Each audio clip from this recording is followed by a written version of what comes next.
তো কি অবস্থা সবার, কেমন আছেন সবাই? আশা করি সবাই অনেক বেশি ভালো আছেন। তো আজকে আমরা আসছি হচ্ছে পাকুড়িয়া জমিদার বাড়ি। আর পাকুড়িয়া জমিদার বাড়ি অনেকদিন পর আসলাম, 1 বছর পর। প্রায় গত 25 সালে রোজার ঈদের সময় আসছিলাম, আর এবার 26 সালে রোজার ঈদের সময় চলে আসলাম।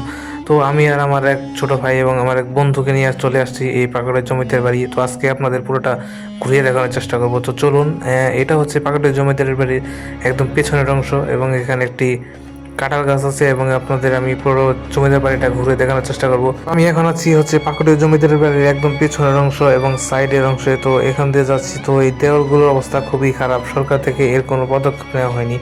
তো দেওয়ালগুলো ভেঙে পড়ে যাচ্ছে, এবং কি এই জায়গার পর্যটক আসছে এবং তারা এলাকাটা প্রচুর নোংরা করছে, এবং দেখতে পাচ্ছেন এই জায়গায় প্রচুর পরিমাণে ময়লা ফেলা, এবং এই জমিদার বাড়িটা সংরক্ষণের কোনো কাজই আপাতত করা হচ্ছে না। জমিদার বাড়িটা এখন হচ্ছে একটা কলেজ হিসেবে ব্যবহৃত হচ্ছে, এবং এটা হচ্ছে একদম জমিদার বাড়ির সামনের একটি অংশ। এবং আজকের ওয়েদার খুবই ভালো ছিল। এটা হচ্ছে বাংলাদেশের এমন একটা জমিদার বাড়ি যে জমিদার বাড়িতে ঢুকতে প্রবেশের জন্য কোনো টিকিট কিনতে হয় না। এটা হচ্ছে সবার জন্য ফ্রি এবং উন্মুক্ত, আপনারা সবাই ঢুকতে পারবেন।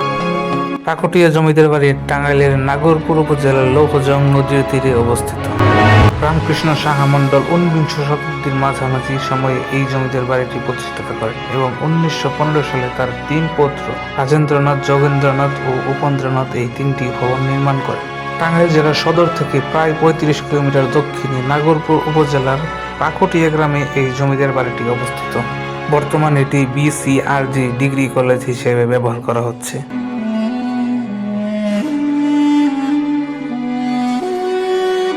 এখন আমি হচ্ছে আছি এই জমিদার বাড়ির একদম পেছনের অংশে, আর এই জায়গায় একটি বিশাল বড় মাঠের মতো আছে, এবং এই জায়গায় অনেক গাছ আছে। তো এই জমিদার বাড়ির পেছনের অংশে বড় বড় 2টি পুকুর আছে।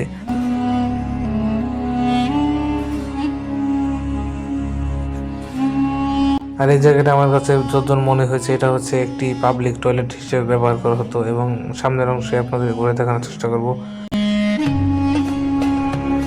আর এই জমিদার বাড়ির অবস্থা এখন খুবই খারাপ, এগুলো ভেঙে ভেঙে পড়ছে। তো সরকার থেকে সংস্কারের আপাতত কোনো কাজ করা হচ্ছে না। আর এখন আমি আপনাদের যে জায়গাটা দেখাচ্ছি এটা হচ্ছে নৃত্য ঘর হিসেবে পরিচিত ছিল, বা নর্তকীতে নাচার যে স্থানটা ছিল।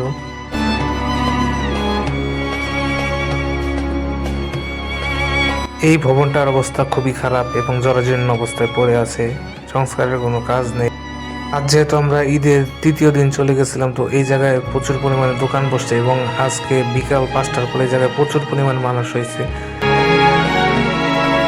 এই সামনে আপনারা যে ভবনটা দেখছেন এই ভবনটার অবস্থা আসলে এখন খুবই খারাপ।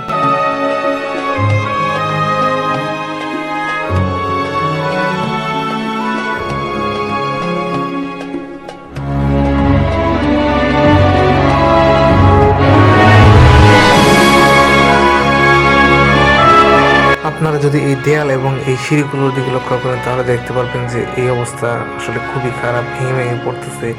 সরকার থেকে সংস্কারের যদি কোনো কাজ করা হচ্ছে না, এলাকাবাসীরাও এর কোনো উদ্যোগ নিতেছে না।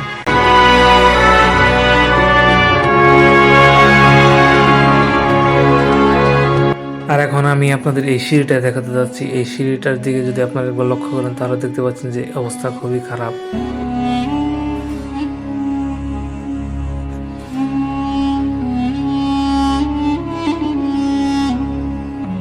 আর এই যে ভবনটা আপনারা দেখতে পাচ্ছেন এটা হচ্ছে এই জমিদার বাড়ির একটি মন্দির।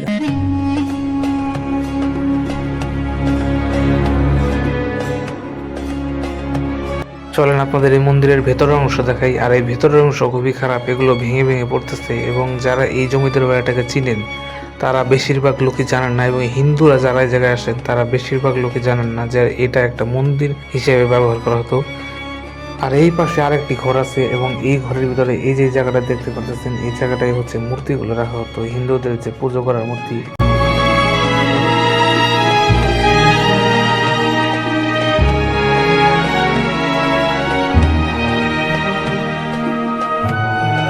আর এটা হচ্ছে মন্দিরের একদম সামনের অংশ, এখান থেকে এটা আসলে খুবই বড় দেখায়। এই জায়গাটা আসলে কি এটা আমি জানি না, যারা যারা জানেন অবশ্যই আপনারা আমার এই ভিডিওর নিচে কমেন্ট করবেন।